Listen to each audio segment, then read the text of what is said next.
চাই, পরিবার তো বাকি নাই, পুরা দেহ কি পুরিবি তোরা, প্রাণ সখী গো আমি বন্ধুর প্রেমানলে পুরা। আজকে আমি তো তোমার ঘরে এই অবস্থায় আসি নাই, একজন যুবতী আমার জীবন যৌবন তোমার সংসারে ব্যয় করেছি, চুলার মধ্যে তোমার রান্না করতে গিয়ে আজকে আমার রূপ জ্বালিয়ে ফেলেছি, ডেক্সি মেজে খাট খালা করেছি, তুমি স্বার্থবাদের মতো জান্নাত চলে যাবা, আমার ব্যবস্থা কি? উনি চিন্তা করে কত সত্য ধরা তো খাইছি ভাই, চলো আমার সাথে। কোথায়? আমি যেখান থেকে জান্নাত বুঝে নিছি। ভণ্ড মুহাম্মদ জাদু মন্ত্র করে মুহাম্মদের মধ্যে জিন আছে, জিন লাগাই দেয়, এই জন্য সবাই মুহাম্মদ মুহাম্মদ বলে পাগল হয়ে যায়। নাউজুবিল্লাহ। হ্যাঁ, আর বালা কাজ করতে যেখানে কি বলছিল যে কি লাগাই দেয়? জিন লাগাইয়া দেয়। ও এলাকার মুরব্বী যারা আছে সব বাগেন, যেমন মুহাম্মদের ভূত আবার কখন আপনাকে ধরে বসে। তাই রাস্তার মধ্যে বয়স্ক মহিলা কাঠি নিয়ে গুজব কাঠি দাঁড়িয়ে আছেন, দূরে চলে যাবেন। কোথায়? ওই ববের সর। এটা কোন সর? সর বাবসিয়া বড় কান্দি, ঠিক না? বয়ে বাড়াচ্ছেন মুহাম্মদের বয়ে কোথায়? ববের সরে চলে যাইতেছে। একটা উদাহরণ দিয়ে বুঝাচ্ছি। কত মানুষ আসা যাওয়া করতেছে, জিজ্ঞেস করলে বেচারি বলতে বলতে বিরক্ত হয়ে গেলে তার উদ্দেশ্য কি? বলার জন্য না পারের জন্য? পারের জন্য। কিন্তু কারোর সহযোগিতা পারতেছে না। শেষ পর্যন্ত আরেকটা আসতেছে, আগে ভাগে মুখটা ফিরাই লাগলেন, যা কথাও বলতাম না। কেমন? কারো সাথে আর কথা বলতাম না। পিছনে এসে সুন্দর একটা ডাক দিলেন, আম্মা গো। বলছিল নি ডাকছিল আম্মা গো, কথা হয় না? এইভাবে ডাক দিলেন, ইচ্ছা কি কথা বলা না না বলার? যখন মা বলে ডাক দিলেন, আপনাতে ফিরে গেলেন, দেখলেন এত সুন্দর একটা মানুষ যার সাথে আরবের কারো মিলতেছে না। কি বাসা আপনি এই রোদের মধ্যে দাঁড়িয়ে আছেন কেন? বাবু আমাদের সর্দার বলেছেন, ওই যে আব্দুল্লাহ ছেলে মোহাম্মদ নবী হয়েছে, জানি ওই জানি ও আসলে না হুদা কি বন্ড, তো আপনার সমস্যা কি? ওর কাছে বলে জিব্বুত সেগুলি লাগাই দেয়, এই জন্য মানুষ মোহাম্মদ মোহাম্মদ বলে পাগল হয়ে যায়। আপনার সমস্যা কোন সময় এসে আমার ধর, এই জন্য আমি পালাচ্ছি। কেমন? এই কি বড় গান্ধীতে আর থাকবো না, কই যাবো? বাবা তুমি বলতো এই সকাল বের হয়েছে যে এই পর্যন্ত যাইতেই আছি, কেউ একটা সহযোগিতা করলো না। কেমন? কেউ সহযোগিতা করলো না। তুমিও বললো যে যাও, এখন কি করা? আমি যাইতে চাইছিলাম খবর সব, কিন্তু কেউ আমাকে আগাই দিল না। ঠিক আছে, গাতিটা আমার মাথায় উঠাই দাও। বুড়িও চিন্তা করলেন এই সুযোগ তো আর আসবে না, মাথায় উঠাই দিলেন। উনি পূজা নিয়ে হাঁটতেছেন, বুড়া মহিলা রাটি নিয়ে, ঈশ্বর কাছে জানি না, তুমি তার মঙ্গল করি দোয়া করতেছে না। আস্তে আস্তে যাইতে যাইতে মবেশ্বর যাইয়া পৌঁছলেন, ফিরে দাঁড়াইলেন, মা কোথায়? এইখানে। ততক্ষণে দেখতেছেন ঘাম জড়তেছে, বয়স্ক মহিলা মাতৃত্ব স্নেহ নিয়ে ঘামটা মোছা দিলে জিজ্ঞেস করেন, বাসা খেয়ে তুমি? আমি সে যার চুরি করি সেও চোর ডাকে, যার জন্য চুরি করি সেও কি বলে? বুঝে না? বুঝো না? আমি সে আব্দুল্লাহ ছেলে মুহাম্মাদুর রাসূলুল্লাহ সাল্লাল্লাহু আলাইহি ওয়াসাল্লাম। ফোন দিয়ে গেল, তুমি? আমি। বন্ধু মিলতেছে না, কার সাথে? আবু জাহেলের সাথে। কারণ সে বলেছিল তুমি মৃত্যুর প্রতারক, তুমি ভণ্ড, তোমার মধ্যে জাদু মন্ত্র আছে। আজকে বাস্তবে আমি তোমাকে দেখে বুঝে নিলাম যে মন্ত্র নয়, মাওলা আছে। কেমন?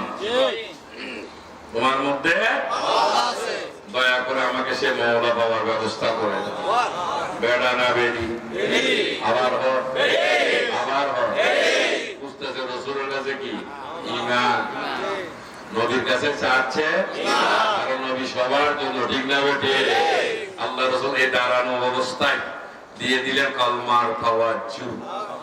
এমন লাগাইছে বাতি দিচ্ছে কি আলো দিচ্ছেন মাইক আওয়াজটা ছোট বাতির উদ্দেশ্য যদি আলো হয় কলমার উদ্দেশ্য থাকতে হবে ইমান বড় করে অনেক বাতি আছে কারেন্ট দেওয়ার পরও জ্বলে না বোঝা যাচ্ছে ফিউজ বোঝা যাচ্ছে যে তাহলে বাতি কয় প্রকার একটা ভালো আর একটা আল্লাহ কোরআনে বলতেছে কলমা দুই প্রকার একটা খবিশ আর একটা হলো তাইয়্যিবা এটা শয়তানি কলমা আর একটা ঈমানের কলমা তাই জন্য বাতি কেনার সময় দোকানদারের ঘরে চেক করে দেখতে হবে যেহেতু ঘর অন্ধকার আলোকিত করতে গেলে বাতি লাগবে চেক করতে হবে সময় মতো আলো দিচ্ছে কিনা কলমা পরে বসে থাকলে হবে না এখানে লাগাই দেখতে হবে ঈমানের আলো ছড়াই দিল কিনা সুবহানাল্লাহ কলমা বললাম এটা আহামরি কিছু না পাকিস্তান আমলে পাঞ্জাবির বিদার কারণে অনেক হিন্দুরাও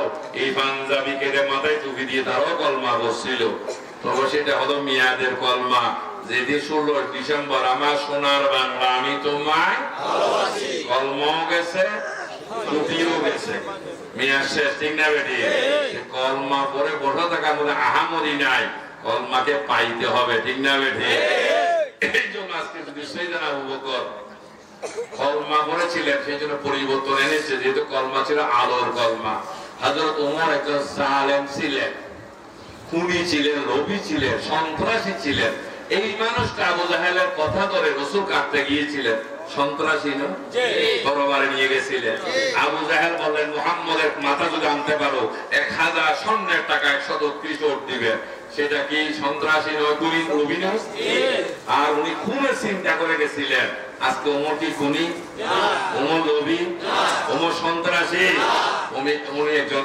2 নম্বরের জান্নাতি মানুষ সুবহানাল্লাহ যার জান্নাতের পজিশন 2 নম্বরে ঠিক না বেটি ইসলামের একজন মহান খলিফা যাকে অনুসরণ করার জন্য আমাদেরকে নির্দেশ দিলেন আল্লাহর রাসূল তাহলে আজকে সেই কলমা আমি আপনি করে কেউ সুদের বাজারে কেউ শরাবের বাজারে কেউ জায়গাটা লেনদেনের ব্যাপারে কেউ টাকা দার নিজে কাতর হইয়ে আমার যখন খুঁজতেছে হয় দিতাম না পারলে কিছু করিও এটা কি কলমার মূল বিষয় আরেকজন হকদার হক না দেওয়া এটা কি কলমার বিষয় এই চরিত্র আমাদের মাঝে কেন আর আল্লাহ বলেছিলেন আপনাকে অবগত করিয়েছেন ইয়া আইয়ুহাল ইনসানু মা গাররাকা বিরাব্বিকাল কারীম হে মানুষ কোন জিনিসটা তোমাকে তোমার প্রতিপালক থেকে বিমুখ করে রেখেছে আর এই কুপ্রবৃত্তি যদি আমাদের মধ্যে থাকে নামাজ হবে রোজা হবে পীর হব আলেম হব যেমন সমাজের শীর্ষস্থ ব্যক্তি হব কিন্তু মুসলমান হওয়া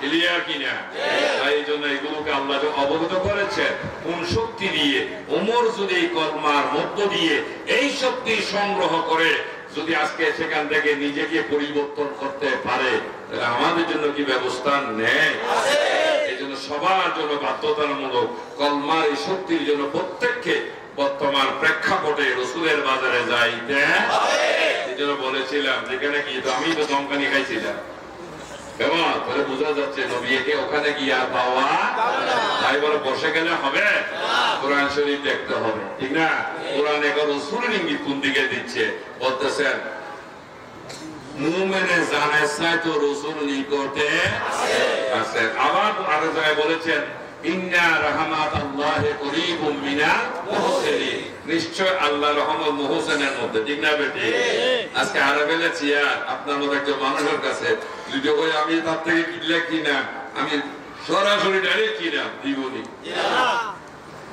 আল্লাহ রহমত আল্লাহ বলছে আমার রহমত পাইতে হবে তোমার মতো একজন ব্যক্তি যাকে উপাধি মুহসিন তাই পেয়ারা হাজির এই জন্য আজকে আমাকে আপনাকে ওই কলমাটা সন্ধান করতে হবে যে কলমার মধ্য দিয়ে আমাদের জীবনকে সুন্দর করে সাজিয়ে নিতে এজন্য বলেছিলাম time and time work for না আপনি ব্যবসা করুন চাকরি করুন বহু টাকার মালিক হন ইসলাম নিষেধ করে নাই বরঞ্চ বলেছেন বছরে একবার যাকাত দাও তবে এটা কি আর রাখতে হবে এই টাকা টাকাই থাকবে বাড়ি বাড়ি থাকবে সম্পদ সম্পদ থেকে যাবে কিন্তু আমাদেরকে মুসলমান হয়ে কবরে যাইতে হবে তাই যখন আল্লাহ কি দিলেন এজন্য আমার নিজস্ব একটা চিন্তায় আমি এটা উদাহরণ বের করলাম যে কি পদ্ধতিতে আমরা যাব মনে করুন আজকে আমি আপনি 4 শতাংশ একটা জমি কিনলাম বাড়ি করার জন্য। আমার ঘর শেষ, একটু শেষ কথাটা মন দিয়ে শুনুন। 4% জায়গা কিনলাম কি জন্য? বাড়ি করার জন্য। যখন বাড়িটা করি নাই, জমিটা কি খালি পড়ে আছে? এখানে রোদের আলো পড়ে নাই, বৃষ্টির ফোঁটা পড়ে নাই, এই কারণে জমিটা উর্বর হয়ে আপনি গাছ না লাগাইলেও গাছ জন্মছে, তো এটা আগাছা, যাকে বলা হয় উলুবন। অথবা এক সময় মাথার উপর চলে গেছে। আপনি কি বাড়ি করছিলেন উলুবন করার জন্য? জমি কিনছিলেন যে উলুবনের জন্য? কিন্তু আজকে উলুবন হলো কার দোষে বলেন না? আমার দোষে। আমি তো নিয়েছিলাম বাড়ি করার জন্য, বাড়ি না করার কারণে তো উলুবন হয়েছে।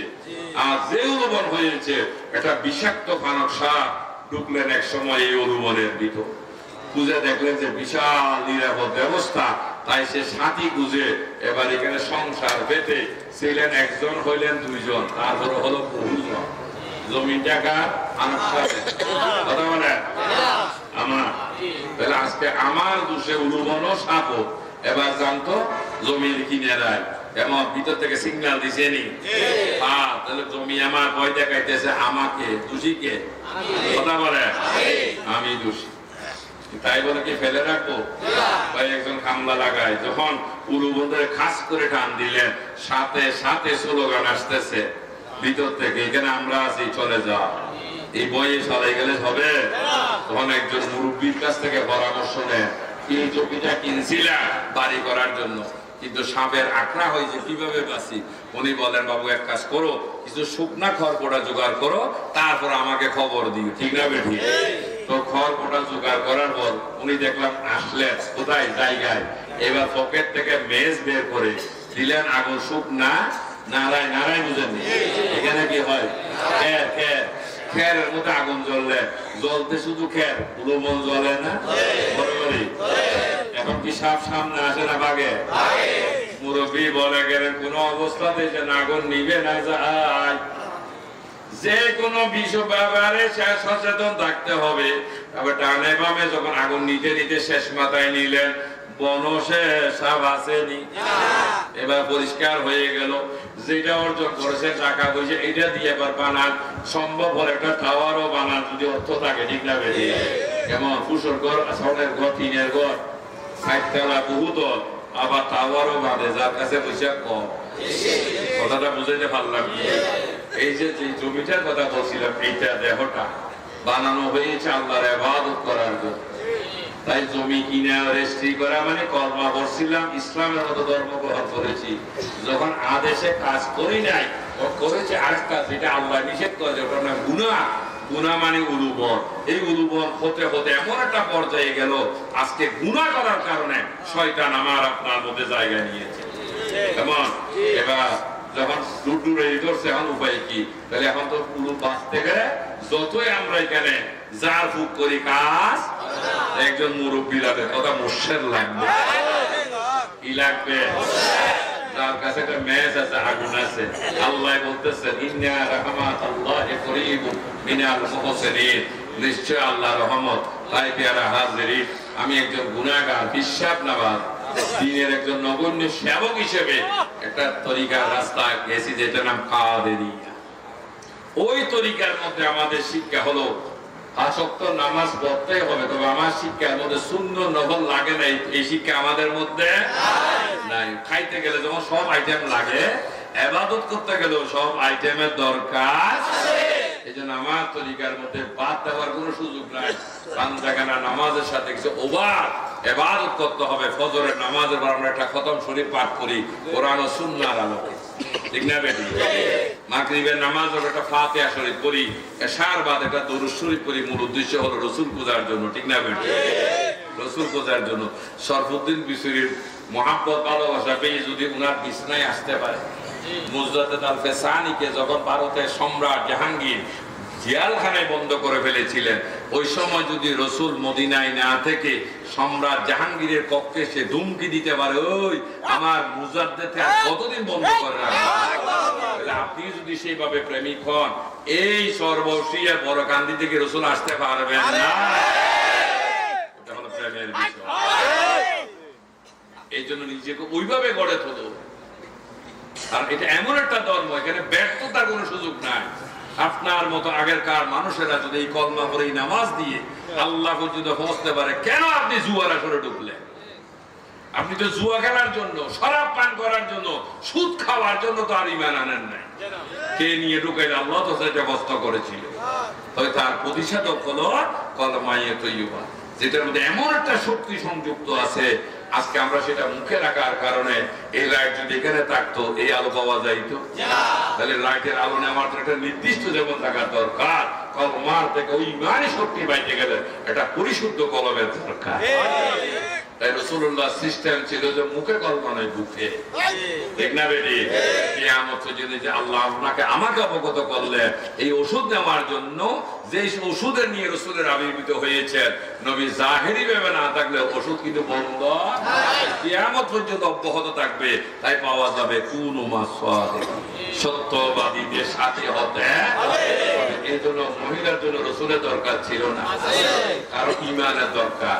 ডাক্তার এই জন্য লাগে, সেই মহিলা অসুস্থ, চিকিৎসা দিতে পারবে না।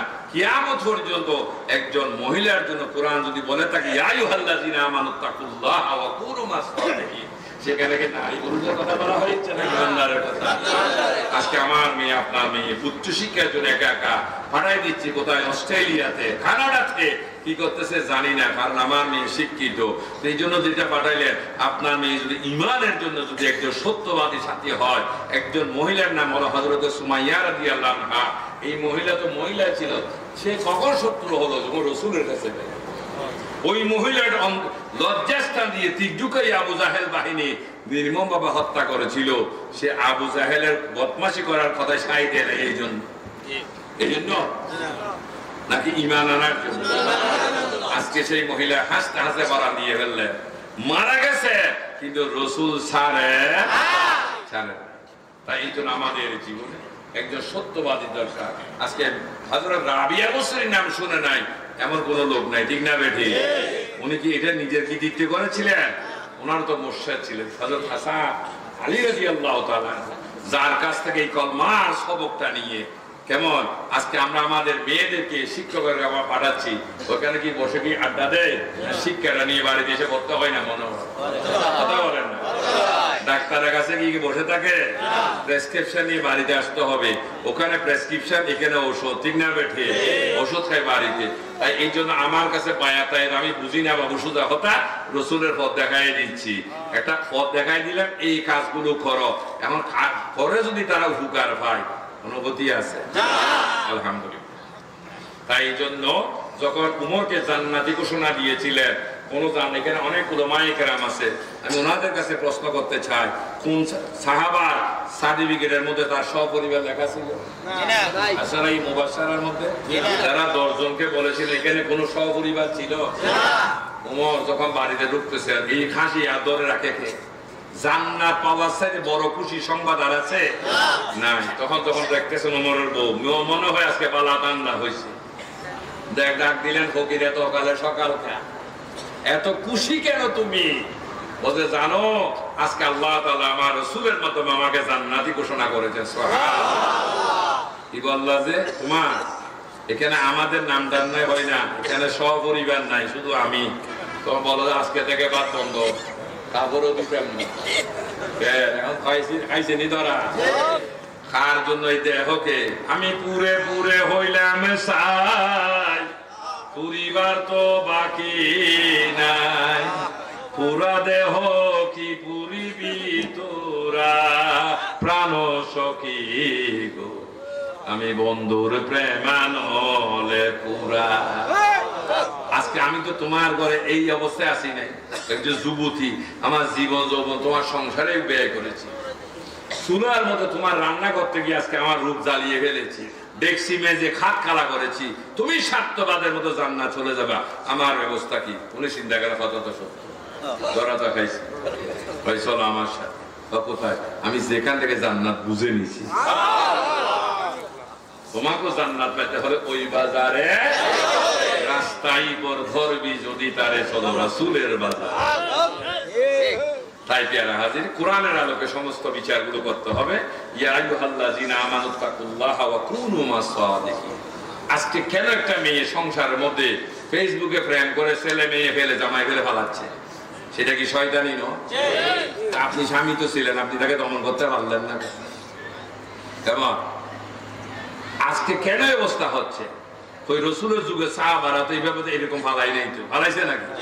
কারণ যেখানে যে নফস, যেখানে সুযোগ, সেটা বন্ধ করে দিলে। তাই আমার আপনার জীবনে একজন সত্যবাদী কিংবা আল্লাহ রহমত প্রাপ্ত ব্যক্তির দরকার, যাদের কাছে আল্লাহ বোধ একটা মেডিসিন আছে, যেটার নাম কালেমা তাইয়্যিবা।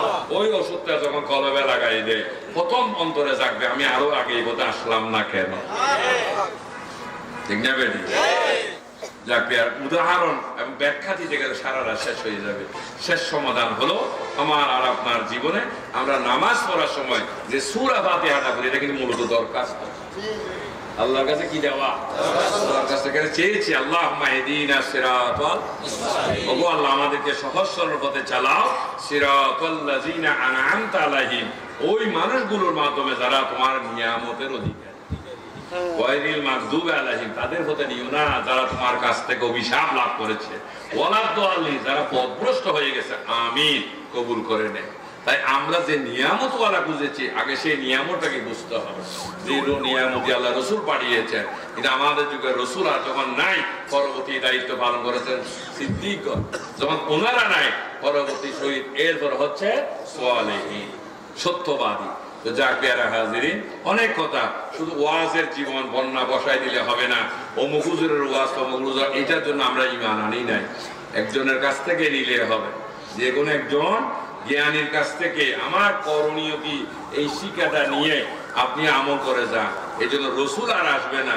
নবীরও দাবি ছিল, লা নবিয়্যা বাদি, আমার পর আর কোন নবী আসবে না। আবু বকরের মতো চরিত্র আপনার হবে না, ফারুক আজমের মতো হবে না, হুজুর গৌস পাক বাজি বুস্তামির মতো চরিত্র আপনি হতে পারবেন না। এটা কোরআন হাদিসে কোথাও লেখা। আর ওই কলমা পরে যদি তারা এত লাভবান হয়, আমরা কেন বসে আছি? এই জন্য আজকে বরেণ্য জ্ঞানীগণ, বড় আলেম ছিলেন জালালউদ্দিন রুমি রাহমাতুল্লাহ আলাইহি, যার প্রসঙ্গ ডক্টর হুসাইন সাহেব দিয়েছিলেন, যিনি একসময় এত জ্ঞানের অধিকারী হওয়ার পরও যখন মাকে বললেন, মা বললেন যে আল্লাহ বলে যে সেটা কোনটা? বলো যে মা আমি শুধু শুনছি যে পাই নাই, বলে যে খুঁজো। তো এমন এক ব্যক্তির কাছে গেলে যার নাম শামসে তাবরিজ রাহমাতুল্লাহ আলাইহি, যিনি মাদ্রাসায় শিক্ষায় শিক্ষিত ছিলেন না, কিন্তু আল্লাহ রহমতে ভরপুর ছিলেন।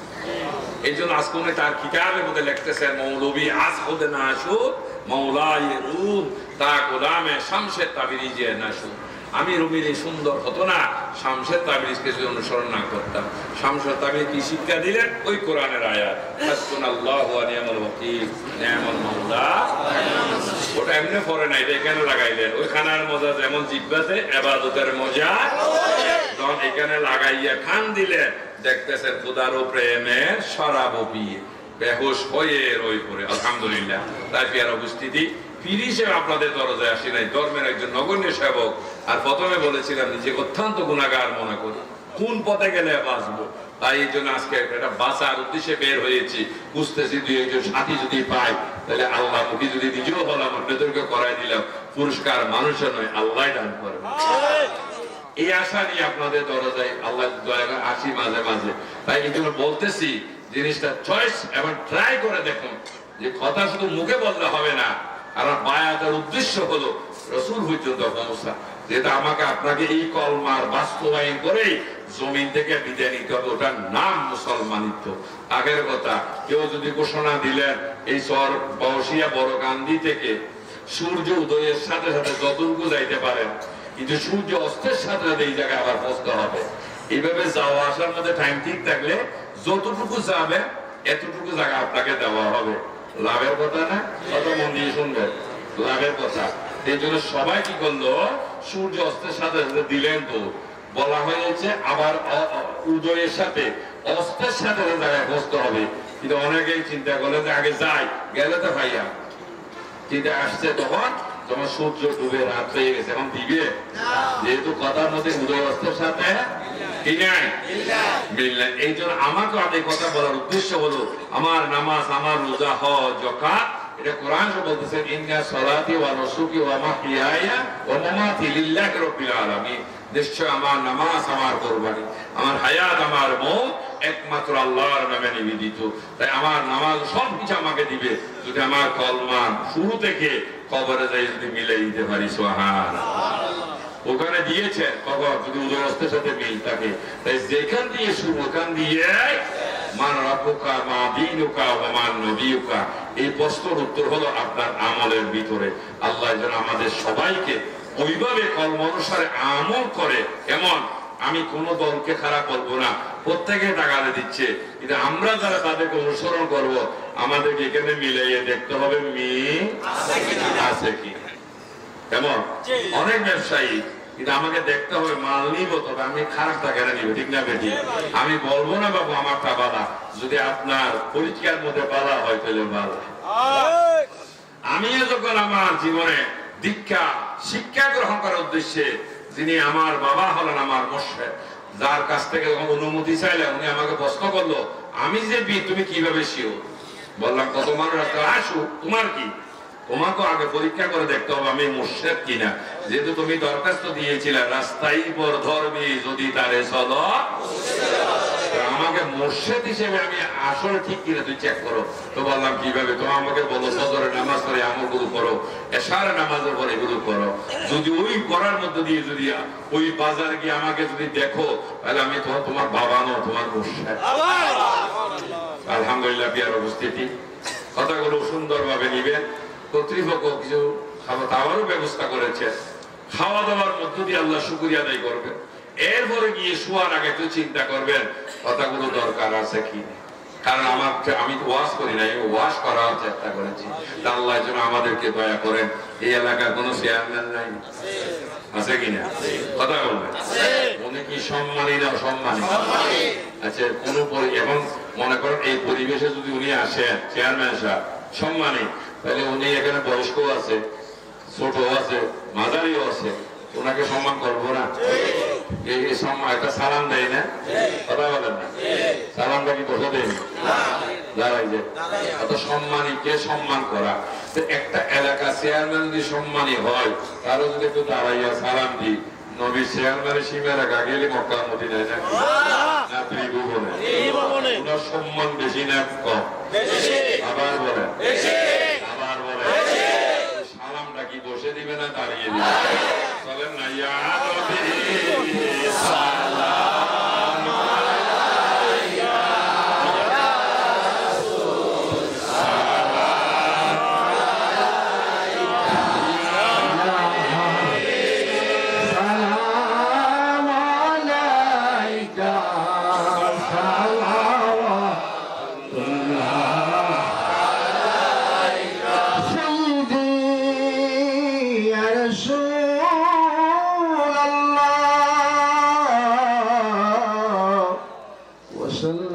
عليك يا حبيب الله عرش নবীজি আপনি যে মদিনা হতে সব কিছুই পারেন দেখিতে, আমরার লাশ কবরে রাখিলে লয়েন গো আপনার কোলে। ইয়া নবী সালাম আলাইকা ইয়া রাসূল সালাম আলাইকা ইয়া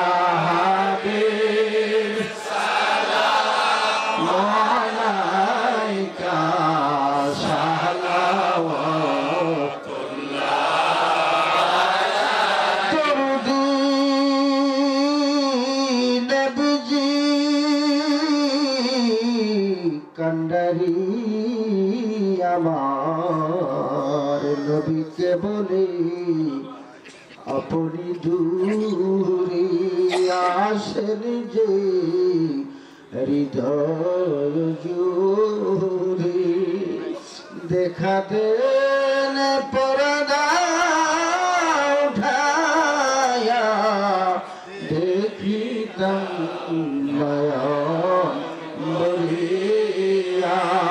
ইয়া নবী সালাম আলাইকা ইয়া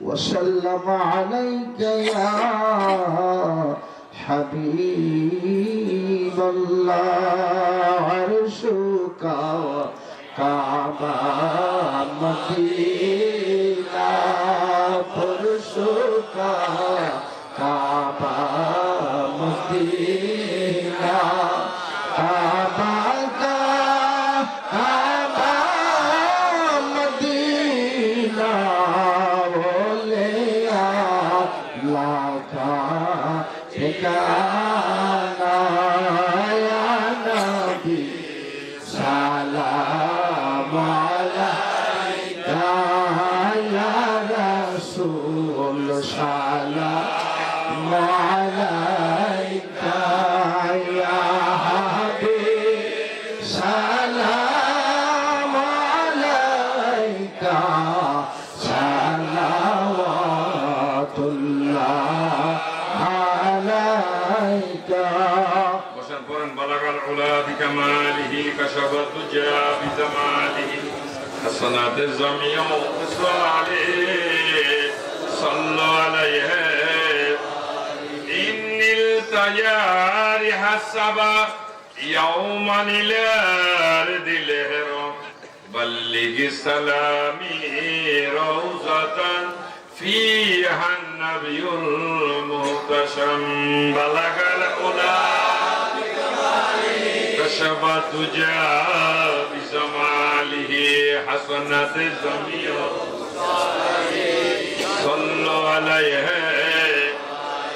يا مصطفى يا مجتوبى ارحم على عصياننا مجبورات عمانينا فضلا وجنبا والكريم بلغ الهدى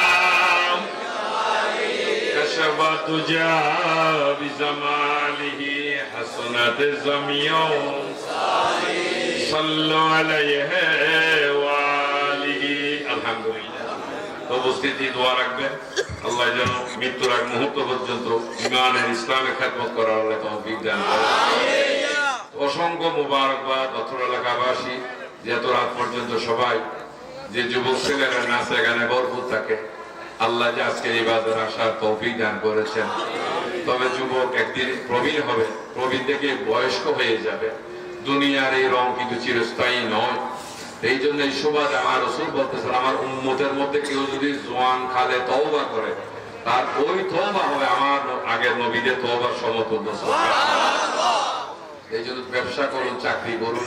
এই যে বললাম আমি নিজেও একজন ব্যবসায়ী, কারণ ওয়াজ করার উদ্দেশ্য আমার নয়, কারণ আমার উদ্দেশ্য ঈমান বিষয়টা কথা বলা।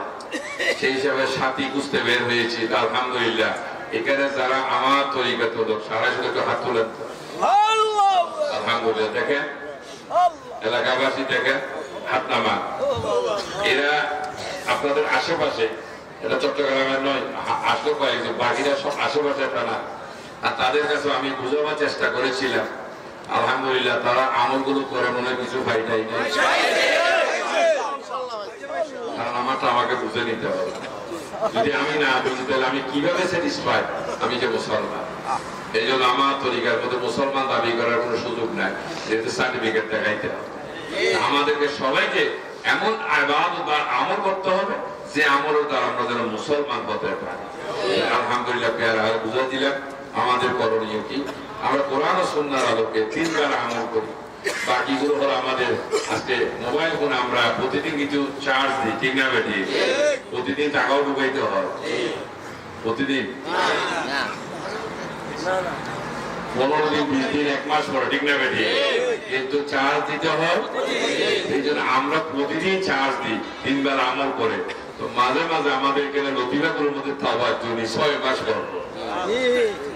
এমন কোথায় স্বর্গ কোথায় নরক কে বলে তা বহুদূর, মানুষের মাঝে স্বর্গ নরক মানুষের তো শুরু শুরু। যে আল্লাহকে বুঝতেছি উনি এখানে ওয়াফি আনফুসিকুম আফালা তুবসিরুন।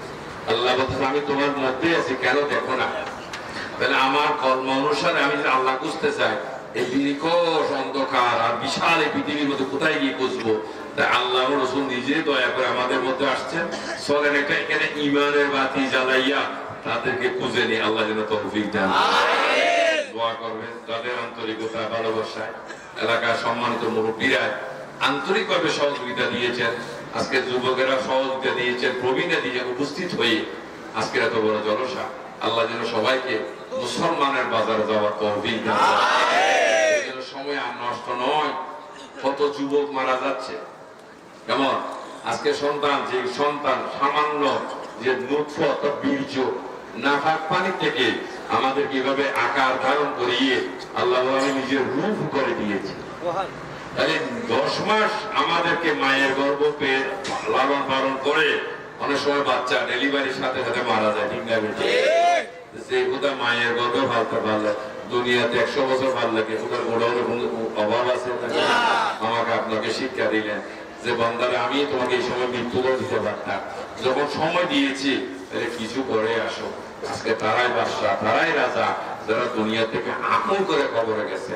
যে আমাদের তরিকতের বৈশিষ্ট্য, কোরআন আল্লাহ বলতেছেন বিসমিল্লাহির রহমানির রহিম, আলা বিযিকরিল্লাহি তাতমাইন্নুল কুলুব, সাবধান আল্লাহর জিকির ছাড়া তোমার কদম শান্তি হবে না। আমাদের তরিকতের সিস্টেম হলো সর্বাঙ্গে আল্লাহর জিকির জারি করে দেওয়া। সুবহানাল্লাহ। আপনি কতক্ষণ বলবেন? ব্যবসা আছে, বাণিজ্য আছে, এটা আল্লাহ আপনাকে একটা কলব দিয়েছে যেটার আর কোনো কাজ নাই, রাত দিন আল্লাহর জিকির করা। তাই জন্য আমাদেরকে একজন হক্কানি রহমানি মুর্শিদ কামাল মুকাম্মাল বুঝে নিয়ে এই জিকির সন্ধান করে আমরা যেন সর্বদা আল্লাহর ইবাদত করতে পারি। আল্লাহ তৌফিক দান করেন। আন্তরিকভাবে দোয়া করবেন তাদের সহায়তায় আজকের এই বাজার আল্লাহ যেন প্রত্যেকের এই কোরবানিকে কবুল করেন। দিনের খেদমত হিসেবে সবাইকে যেন যারা উপস্থিত হয়েছে